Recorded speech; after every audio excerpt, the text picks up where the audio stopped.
Continuamos, hermanos, en esta serie, en esta corta serie acerca de la lucha que tenemos contra el remanente de pecado.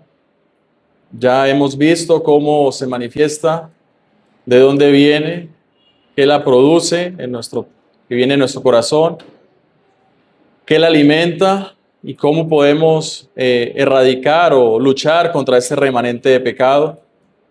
Veíamos cómo Pablo en Romanos 7:21 nos muestra cómo se halla, cómo se manifiesta, quiénes luchan contra este remanente de pecado, que no son todos, son aquellos que verdaderamente pues, han nacido de nuevo y luchan contra la corriente.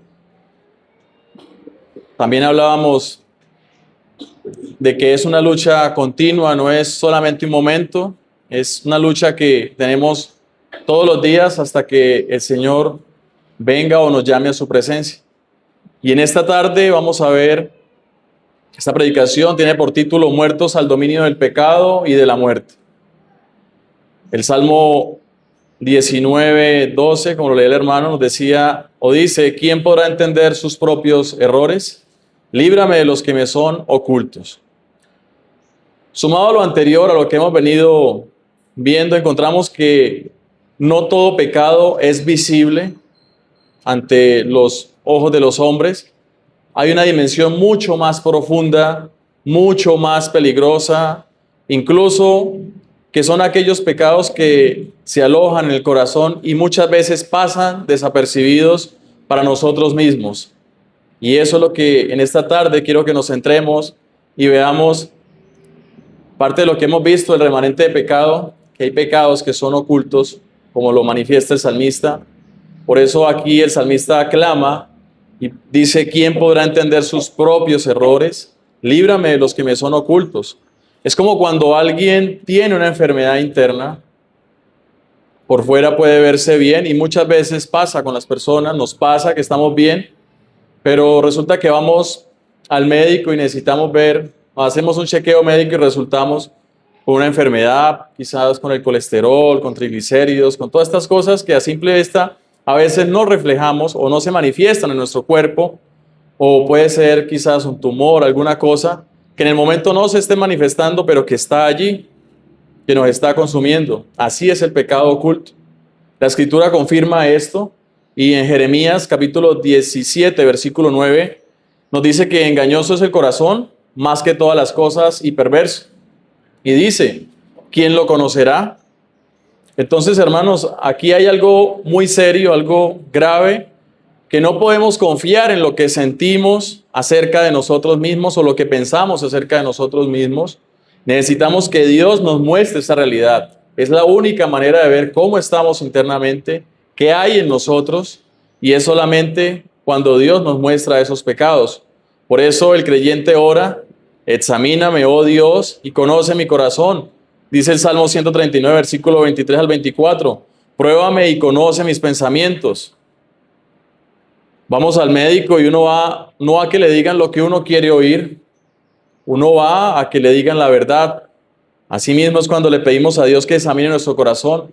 Si hemos estado orando y estado pidiendo de esta manera, cada vez que oramos, que el Señor examine nuestro corazón, que por favor nos deje ver lo que muchas veces está allí oculto dentro de nuestro corazón, pues vamos a obtener la verdad como cuando vamos al médico. Con todos estos exámenes que el médico nos hace, pues podemos ver qué verdaderamente hay en nosotros. Ahora, entrando más en la lucha contra el pecado, el apóstol Pablo dice en Gálatas 5:17, que ya lo hemos leído muchas veces, porque el deseo de la carne es contra el espíritu y el del espíritu es contra la carne. Es como si dentro del creyente hubieran dos fuerzas jalando, que es lo que ilustrábamos, en dos direcciones opuestas, ¿no? Uno va hacia un lado y otro va hacia el otro. Hay esa resistencia. Cuando quiero hacer algo, el pecado remanente se opone. Ahora, cuando quiero hacer algo, me refiero a hacer cosas que glorifican al Señor. Estamos hablando de aquellas personas que han nacido de nuevo, aquellas personas que verdaderamente son hijos de Dios, pero que aún luchan contra este pecado que está en ellos. Esa lucha, hermanos, constante que tenemos no es una señal de derrota, ya lo hemos dicho. No es que estemos derrotados, no es que porque usted caiga hoy o cayó ayer, no significa que somos derrotados, hermanos, es una señal de lucha. Nadie siente la fuerza de la corriente, sino cuando nada contra ella. Un muerto nada siente, una persona que no tiene vida espiritual no puede sentir esta lucha interna, no hay lucha interna para él. La Biblia dice en Romanos 6:14, porque el pecado no se enseñoreará de vosotros. El Señor nos ha hecho nacer de nuevo. Sí, tenemos todavía ese remanente de pecado, así lo ha querido el Señor, pero seguimos luchando. Ya no estábamos como estábamos antes, que estábamos muertos en nuestros delitos, nuestros pecados, y hacíamos lo que bien nos parecía, lo que nos gustaba, lo que queríamos, dábamos rienda suelta a nuestros deseos, al pecado que estaba y que se enseñoreaba de nosotros. Ahora no, el pecado ya no se enseñorea de nosotros, sino que ahora tenemos esa lucha constante, esa lucha diaria. Un muerto, hermanos, no pelea. Si no hay lucha contra el pecado, hermanos, ahí sí hay un verdadero problema y hay un problema serio. Si usted no está luchando contra el pecado, si usted ve que su vida es normal, por decirlo así, se parece mucho a la del mundo, hay un problema porque usted no está luchando, no tiene esa lucha interna y es una señal de que quizás no ha nacido de nuevo y es hora de que venga al Señor en arrepentimiento y fe. Dice Efesios 5:11, y no participéis en las obras infructuosas de las tinieblas. Hermanos, hemos nacido de nuevo, hemos sido insertados en el pueblo de Dios, somos hijos, participamos, pero ya no participamos de estas obras infructuosas de las tinieblas. Ya no tenemos nada que ver con lo que éramos antes. Aquí hay un llamado claro, es a no negociar con el pecado. No podemos negociar, no podemos pactar, no podemos llegar a un acuerdo con el pecado. El pecado siempre va a hacer eso. Y el pecado siempre busca hacernos caer, hacernos alejar del Señor. Y no hay negociación con el pecado. Simplemente debemos mortificarlo cada día. El pecado es como una chispa en un bosque seco. Parece pequeño, pero si no se apaga termina incendiando todo, hermanos. Muchas veces damos o pensamos que podemos controlar esto o aquello, que podemos permitirnos hacer esto, o que yo ya me conozco y puedo llegar hasta cierto punto. Pero hermanos, el que esté firme, debemos mirar que no vamos a caer, hermanos, si no debemos tentar. Es como cuando si hay una fiera amarrada y nos vamos a acercar, pues hermanos, si pasamos los límites, nos va a atacar, nos va a hacer daño. Lo mismo es el pecado, hermano, entre más lejos estemos, mucho mejor. También nos advierte en Efesios 5:11, nos dice antes bien, reprenderlas. No debemos negociar, no debemos tener acuerdos con el pecado. Debemos reprender el pecado, debemos estar apartados de estas cosas, hermano. Dios pudo haber quitado completamente el pecado cuando nos salvó, sí, pero no lo hizo. Nos llama a depender de Él cada día y gloria a Dios que es así, que dependemos de Él. Gloria a Dios que no nos quitó completamente ese pecado. Quizás nos hubiéramos envanecido, pero gracias que podemos depender de Él cada día, así como sus misericordias y sus bendiciones son nuevas cada día, también dependemos de Él y renovamos nuestras fuerzas en Él cada día. Colosenses 3:5 nos dice, haced morir pues lo terrenal en vosotros. Ese es el mandato, haced morir lo terrenal en nosotros. Debemos cada día luchar contra eso que está allí. Luchar cada día, no es un solo día, es todos los días que debemos luchar. Es como un entrenamiento constante, no es de un día, es de toda la vida. Muchos quizás recuerdan cuando estuvieron en el ejército, le decían a uno que el entrenamiento debe ser tan fuerte que la guerra debe ser un descanso. Y así debe ser también con esto, debemos luchar, entrenarnos, ejercitarnos en la palabra, para cuando llegan esos momentos que son a cada rato, todos los días, pues que no sea tan duro enfrentarnos a eso. Ahora, no es en nuestra fuerza, es en las fuerzas del Señor, pero si llenamos nuestra mente, si estamos llenos de la palabra de Dios, podemos hacer frente a todas estas cosas y luchar como manda aquí, haced morir pueblo terrenal en vosotros. Y hay algo aquí clave, y es que el pecado ya no tiene dominio en nosotros, pero todavía está esa presencia. Hermanos, tengamos esto muy presentes. No hay dominio del pecado, pero todavía está esa presencia en nosotros. Romanos 6:11 dice, así también vosotros, considerados muertos al pecado, pero vivos para Dios en Cristo Jesús. Hermanos, esto nos lleva a preguntarnos en esta tarde, ¿Qué pecado estamos tolerando? ¿Qué cosas están creciendo en silencio en nuestro corazón? Porque no se trata solo de lo que el hombre ve, solo lo que mostramos aquí cada domingo, lo que mostramos los miércoles o los días en que quizás nos reunimos, sino todos los días usted, ¿qué está mostrando? Y no solamente eso, porque quizás eso es lo que ve el hombre y podemos tener una apariencia externa. Dice 1 Samuel 16:7, porque Jehová porque Jehová no mira lo que mira el hombre. Dios mira mucho más allá, mira nuestro corazón, mira nuestras intenciones y ve esos pecados que quizás estemos tolerando, que quizás están creciendo en silencio en nuestro corazón. Entonces, para el desarrollo de esta predicación en esta tarde lo vamos a ver en 2 puntos. Y el primero es, ¿quién podrá entender sus propios errores? El primer punto es esta pregunta, ¿quién podrá entender sus propios errores?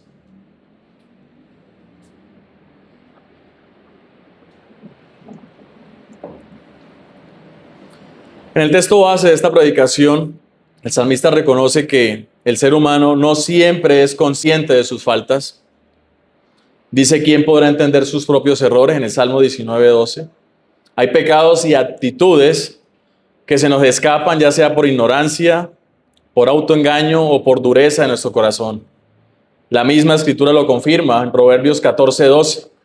Hay camino que al hombre le parece derecho, pero su fin es camino de muerte. Sí, muchas veces vemos las cosas y pensamos que esto deberíamos hacer, queríamos hacer aquello y vemos que las cosas están bien y que podríamos transitar por ese lado, pero ahí nos parece derecho, pero ese fin es un camino de muerte.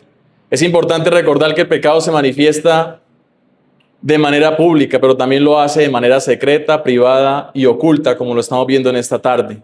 Hallamos también la expresión del apóstol Pablo en Romanos 7:24. Dice, miserable de mí, ¿quién me librará de este cuerpo de muerte? Hermanos, esta es la expresión de un hombre que procura vivir con una conciencia limpia delante de Dios y de los hombres. Y aún así su clamor no es superficial, es profundo, hermanos. Y si aún el apóstol Pablo clamaba de esta manera, ¿de quién lo libraría de este cuerpo de muerte? Hermano, mucho más nosotros que debemos depender todos los días de Dios, entrar en oración y pedirle que podamos vivir una vida que verdaderamente le agrade. Hermanos, es como alguien que limpia su casa todos los días y todos los días, pues en nuestras casas hacen aseo, barren por aquí, barren por allá, pero llega un momento en que se les da por levantar quizás la alfombra o correr los muebles y van a encontrar allí cosas que no se veían, que estaban ocultas, que a simple vista no miraba. Y quizás la visita pasa por allí, pero no la ve. Y ese día que usted empezó a limpiar todas estas cosas, empezó a ver todo este mugre que había allí, toda esta suciedad. Cuando el apóstol Pablo dice, ¿quién me librará? Está mostrando que el problema no era simplemente externo, sino interno, no era solo lo que él hacía o mostraba, era lo que había dentro de él. Esto es lo que estaba manifestando el apóstol en este momento. La escritura lo describe así, en Romanos 7:22-23, porque según el hombre interior me deleito en la ley de Dios, pero veo otra ley en mis miembros, y nos pasa. Escuchamos la palabra de Dios, nos deleitamos, quizás leemos la palabra, nos deleitamos, pero cuando vamos a hacer X o Y cosa, hacemos otra, resultamos haciendo lo que no queríamos hacer. Nuestros miembros se expresan en otra manera. Nuestro cuerpo quiere hacer otra cosa. No era un pecado externo, sino un pecado interno, lo que el apóstol expone, y es la corrupción que nace en lo secreto de nuestro corazón. Y por eso el mismo apóstol exhorta en Efesios 4:22-23, al ver esto, exhorta diciendo, en cuanto a la pasada manera de vivir, despojaos del viejo hombre y renovaos en el espíritu de vuestra mente. Eso es lo que debemos hacer cada día. El apóstol está mostrando que hay algo dentro de él que se está manifestando, que quizás es oculto a la vista de los hombres, pero está también diciéndonos que debemos despojarnos de la vieja manera de vivir, de ese viejo hombre y renovarnos en el espíritu todos los días. Esto nos deja claro que hay pecados que operan desde adentro, así como hay pecados que se manifiestan afuera. Y a todos nos pasa. Cristo mismo lo explicó con algo muy sencillo en Mateo 23, 26. Y quiero que vayamos a Mateo capítulo 23, versículo 26.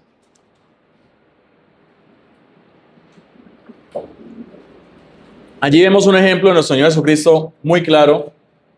Dice, limpia primero lo de adentro del vaso y del plato.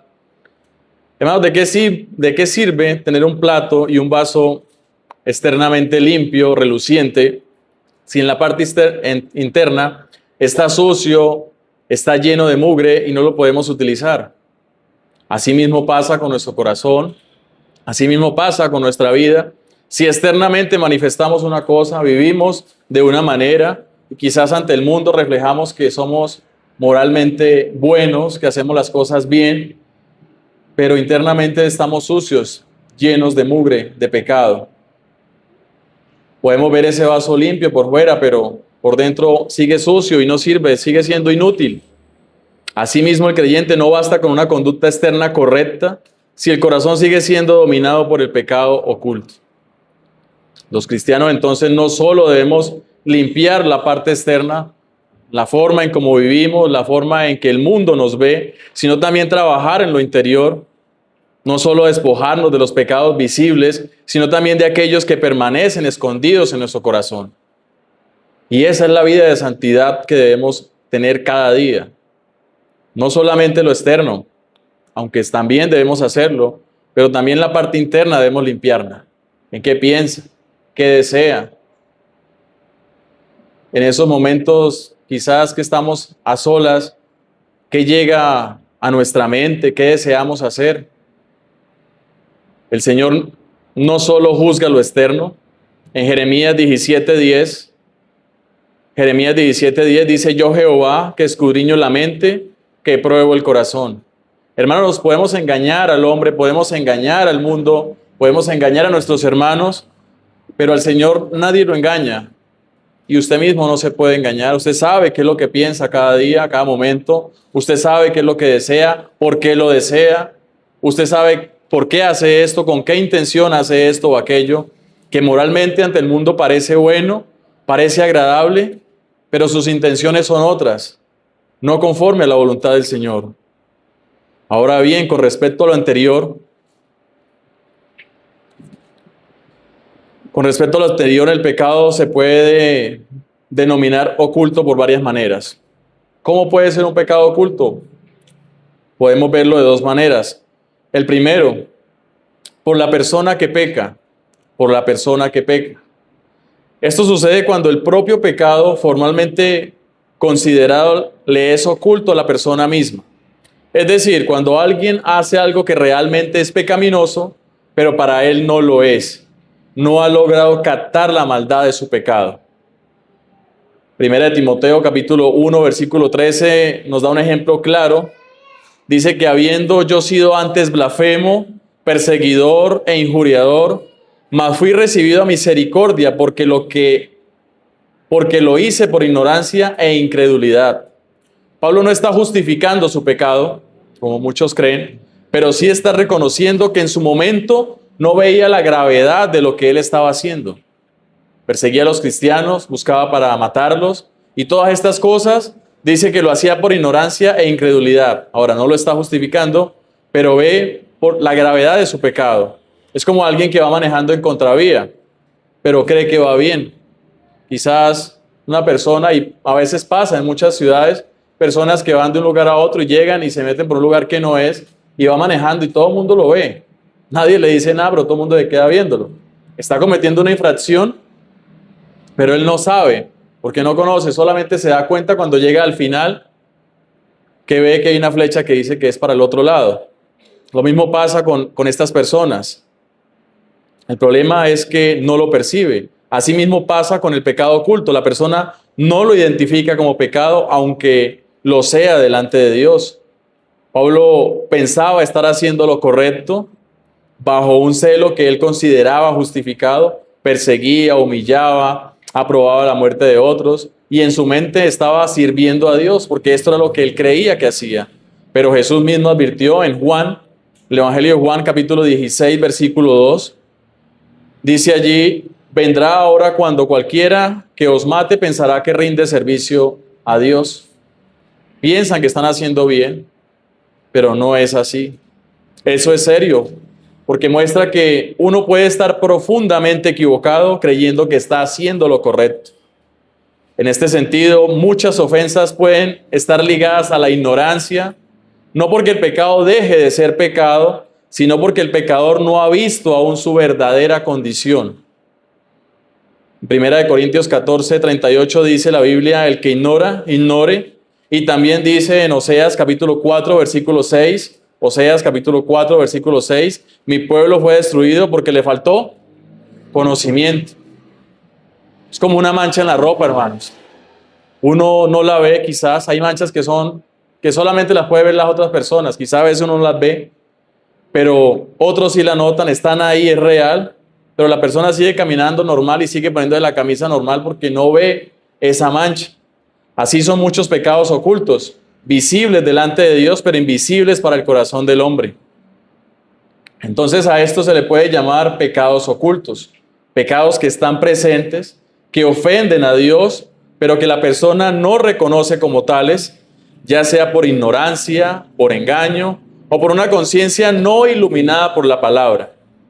Salmo 139, versículo 23, por eso es tan necesario y ya vimos que dice: examíname, oh Dios, porque si Dios no revela, hermanos, el hombre no ve. Si Dios, usted puede exponerse a muchas predicaciones, puede estar aquí cada domingo escuchando una y otra vez, quizás acerca del día del Señor, quizás acerca de muchas doctrinas, pero si el Señor no le revela, no le permite mirar estas cosas, usted sigue caminando por ese camino, sigue pecando, sigue yendo en contravía y los demás lo estarán viendo quizás, pero usted piensa que está haciendo lo correcto, piensa que está bien, justifica quizás ese pecado, lo hace quizás por la ignorancia. ¿Por la ignorancia de qué? Quizás muchas veces de no leer la palabra, de no exponerse a ella, o porque simplemente el Señor no le muestra estas cosas, o porque no está orando pidiéndole al Señor que examine verdaderamente su corazón, que usted quiere agradarle, que usted quiere glorificarle en todo lo que hace, y no le está pidiendo al Señor que verdaderamente le muestre aquellos pecados que le son ocultos. El segundo lugar de este primer punto es, ya vimos que por la persona que peca, ahora es con respecto a la manera de pecar, con respecto a la manera de pecar.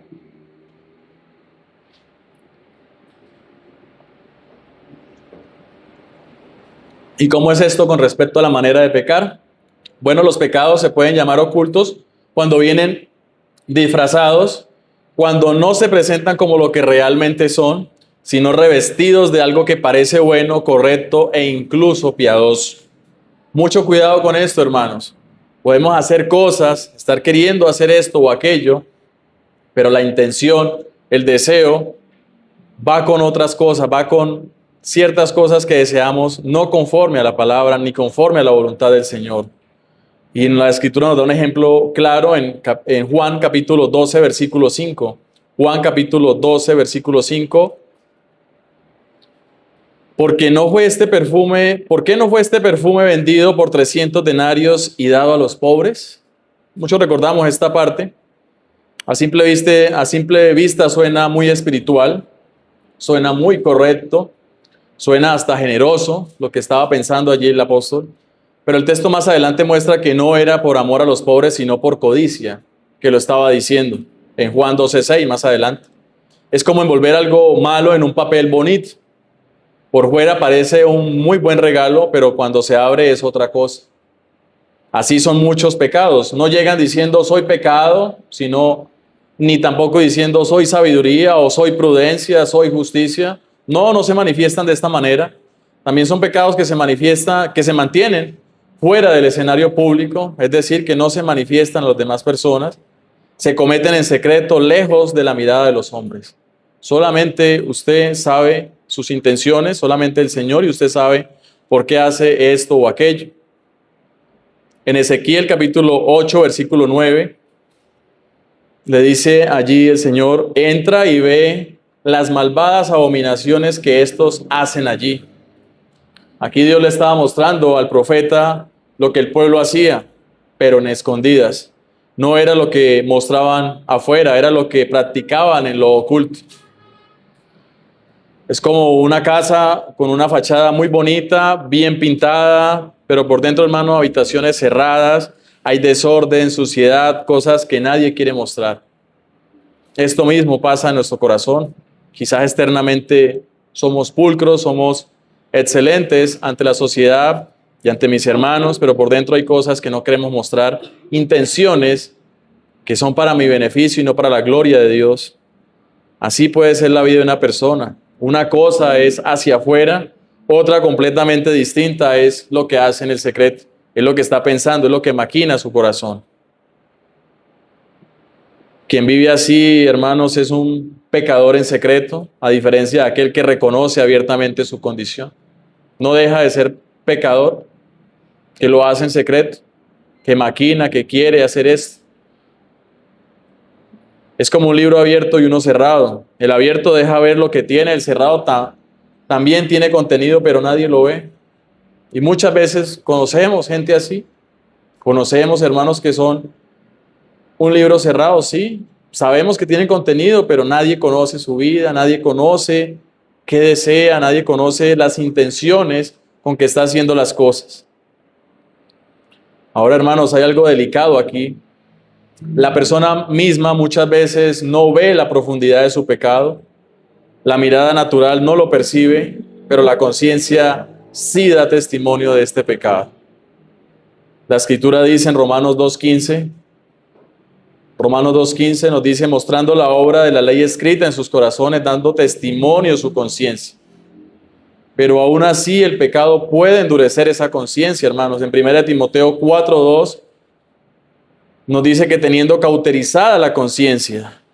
Hermanos, es como una alarma que usted pone para despertarse al otro día, que al principio suena, pero si usted ignora esa alarma muchas veces, llega al punto donde ya no le molesta.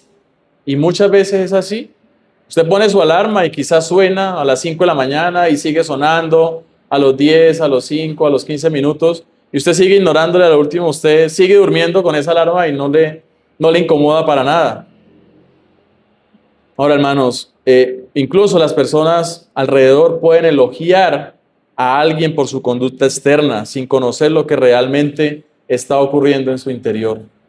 Hermanos, pero hay algo que sí, es que Dios sí lo ve, Dios sí sabe lo que usted piensa, Dios sí sabe los motivos por los cuales usted hace estas cosas. Primera de Samuel 16:7,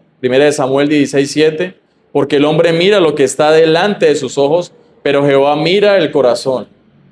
Nuevamente, hermano, no nos engañemos haciendo cosas externas, mostrándonos de una manera cuando verdaderamente no queremos hacer eso, sino que lo hacemos por agradar a los demás, porque quizás me miren de esa manera, me cataloguen de esa manera, cuando verdaderamente mi deseo no es hacer eso, es vivir de otra manera. El hombre dice en su corazón lo que no se atreve a decir con su lengua y piensa cosas que nunca llega a ejecutar con sus manos. El hombre dice en su corazón lo que no se atreve a decir con su lengua y piensa cosas que nunca llega a ejecutar con sus manos. Cuidémonos de estas cosas, hermanos. Cuidémonos de pensar de esta manera. Pero delante de Dios, estas cosas siguen siendo pecado. Jesús mismo lo enseñó en Mateo 5:28, pero yo os digo que cualquiera que mira a una mujer para codiciarla, ya adulteró con ella en su corazón. Hermanos, ese es el ejemplo más claro, es lo que el Señor, de la manera más clara que les habló en ese tiempo, los hombres miraban y codiciaban a esta mujer, pero externamente no lo manifestaban, pero estaban pecando y sigue siendo pecado. Entonces el pecado puede llamarse oculto cuando actúa como pecado, aunque esté solo en el corazón. No crea, hermano, que porque usted se guarda estas cosas, que porque solamente quedan para usted, para su pensamiento, que porque usted se deleita en estas cosas que no debería hacer, ya no es pecado porque no se manifestó, no le hice daño a nadie, no. Usted sabe que el Señor lo ve, el Señor conoce su intención, por lo tanto no deja de ser pecado. Allí, hermanos, donde nadie más ve, solo Dios y la conciencia lo ve. Así pasamos al segundo punto de esta predicación. El segundo punto es: el cristiano tiene que lidiar con la presencia constante del pecado. El cristiano tiene que lidiar con la presencia constante del pecado.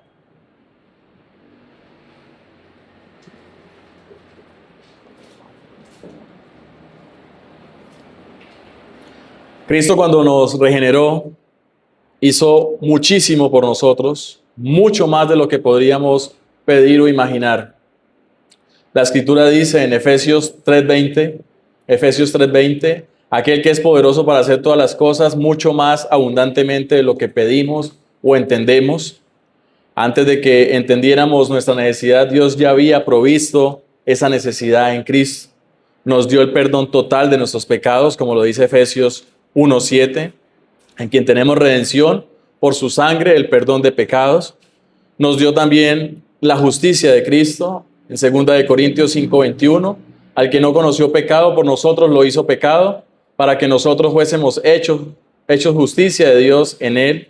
Nos dio un nuevo corazón en ese nuevo nacimiento. Os daré corazón nuevo y pondré espíritu nuevo dentro de vosotros. Ezequiel 36:26. Nos dio fe salvadora, Efesios 2:8, porque por gracia sois salvos por medio de la fe, pues es donde Dios nos libró del dominio del pecado. Romanos 6:14, porque el pecado ya no se enseñoreará de vosotros, nos adoptó como hijos. Efesios 1:5, nos predestinó para ser adoptados hijos suyos por medio de Jesucristo y nos hizo coherederos con Cristo. Romanos 8:17, y si hijos, también herederos, herederos de Dios y coherederos con Cristo. Es como alguien que hereda una riqueza inmensa sin haberla ganado, hermanos. De un momento a otro pasa de no tener nada a tenerlo todo. Así es la vida en Cristo. No es poco lo que recibimos, hermanos. Es todo estas cosas las que recibimos en Cristo. No teníamos nada, no éramos nada, y el Señor nos dio todo. Nos unió a Cristo, dice: yo soy la vid, vosotros los pámpanos, Juan 15:5. Nos dio su Espíritu, 1 Corintios 12:13, porque por un solo Espíritu fuimos todos bautizados en un cuerpo. Nos selló para el día final, Efesios 1:13 al 14, fuisteis sellados con el Espíritu Santo de la promesa. Nos aseguró una posición eterna, Efesios 2:6, y juntamente con Él nos resucitó y asimismo nos hizo sentar en los lugares celestiales con Cristo Jesús. Y nos dio la seguridad de una provisión, Romanos 8:32. Y aún más, hermanos, Romanos 8:35, ¿quién nos separará del amor de Cristo? De todas estas cosas, de todo lo que el Señor nos dio, hermanos, ¿quién nos separará?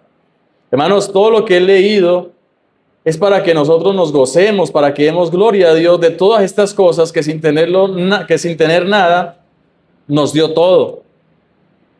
Entonces, la gran verdad que podemos decir es que si tenemos a Cristo, lo tenemos todo. Efesios 1:3 dice: bendito sea el Dios que nos bendijo con toda bendición espiritual en los lugares celestiales en Cristo. Pero aquí viene algo clave: Dios no nos hizo perfectos en santidad en ese mismo momento. Recibimos todas estas cosas, todas estas bendiciones, pero no nos hizo perfectos en santidad en ese mismo momento. Aunque pudo hacerlo, no lo hizo, porque el propósito es que seamos conformados a Cristo progresivamente. Y de esto conocemos, hermanos. Hemos nacido de nuevo, tenemos esa santificación inicial y tenemos una santificación progresiva, que es la que estamos viviendo cada día, que es esta misma mortificación del pecado, que es lo que debemos hacer a diario. En 1 Juan 3:2 nos dice: aún no se ha manifestado lo que hemos de ser, pero cuando Él se manifieste seremos semejantes a Él. Hermanos, es claro el apóstol lo que nos dice allí. No se ha manifestado lo que hemos de ser, todavía estamos en ese proceso, seguimos mortificando el pecado, seguimos en esa santificación progresiva, pero cuando Él llegue, cuando Él se manifieste, seremos semejantes a Él. Es como un hijo que ya pertenece a la familia, pero todavía está creciendo, ya es hijo, pero aún no refleja completamente a su padre o a su madre. Así es el creyente, ya es salvo, ya es hijo, pero aún está siendo transformado. Por eso nuestra meta es la santificación progresiva.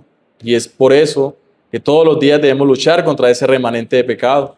Efesios 4:15 nos dice, sino que crezcamos en todo en aquel que es la cabeza, esto es, en Cristo.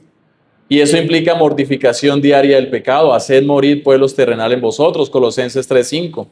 Ahora bien, la Escritura es muy clara y nos dice en Gálatas 5:16, andad en el Espíritu y no satisfagáis los deseos de la carne. Hermano, esto no se le está hablando a personas del mundo, se le está hablando a aquellos que verdaderamente han nacido de nuevo. Andamos en el Espíritu y no debemos satisfacer los deseos de la carne. Esta es la lucha, ahí está la lucha. No es una guerra ocasional, es una guerra todos los días. No es una batalla que uno elige pelear, es una batalla que ya empezó desde que nacimos de nuevo. La carne y el espíritu están en conflicto constantemente. Por eso el deseo de la carne es contra el espíritu, que es lo que nos dice Gálatas 5:17. Hermanos, no hay tregua, no hay descanso, no hay neutralidad. La carne siempre intentará, ¿y qué va a impedir? Nuestra obediencia, hacernos tropezar, enfriar nuestro corazón, sembrar resentimiento, justificar nuestro pecado. Y en medio de ese conflicto entendemos algo. En medio de toda esta lucha que tenemos, entendemos que no podemos obedecer perfectamente como quisiéramos. No lo hacemos de la manera que quisiéramos hacerlo. Como lo dice el apóstol en Romanos 7:19, porque no hago el bien que quiero, sino el mal que no quiero, eso hago. Es como remar contra la corriente, uno avanza, pero le cuesta a uno avanzar. Y hermanos, y si deja usted de remar, no se quedará quieto, se retrocede, se lo lleva a la corriente. La batalla solo termina cuando veamos a Cristo. Hasta entonces hay guerra. Hermanos, hagamos frente a esta realidad, conozcamos a nuestro enemigo, tengamos cuidado de nosotros mismos. Primera de Corintios 10:12, el que piensa estar firme, mire que no caiga. Hermanos, recordemos siempre esto. Quizás pensemos que estamos bien, que podemos hacer esto o aquello, o acercarnos hasta cierto lugar, o hasta cierto pecado, y que no vamos a caer. Cuidado, hermano. Y hay algo muy importante. Los pecados que más criticamos en otros están en nosotros en forma de semilla. Santiago 1:14 dice, cada uno es tentado cuando de su propia concupiscencia es atraído y seducido. Es como una semilla enterrada, no se ve, hermanos, pero si se riega, crece. Así es el pecado. Si no se mortifica, se va desarrollando en nosotros. Finalmente, debido al conflicto que tenemos, recibimos del Señor Jesucristo y de sus siervos enseñanzas y exhortaciones cada vez más puntuales, hermano. Y gloria a Dios que tenemos ministros, personas que nos predican cosas que nos duelen, nos hieren, pero que son muy puntuales. Y que si somos sabios y le pedimos al Señor que examine nuestro corazón, estas cosas las tomaremos y examinaremos nuestro corazón y a la luz de la palabra veremos esas cosas que están siendo ocultas, que estamos regando quizás de a poquito y esperando que esa semilla crezca, cuando no debería ser así. El Señor Jesucristo ordena en Mateo 26:41, velad y orad para que no entréis en tentación. Y el espíritu a la verdad está dispuesto, pero la carne es débil. Hermano, no nos expongamos al pecado.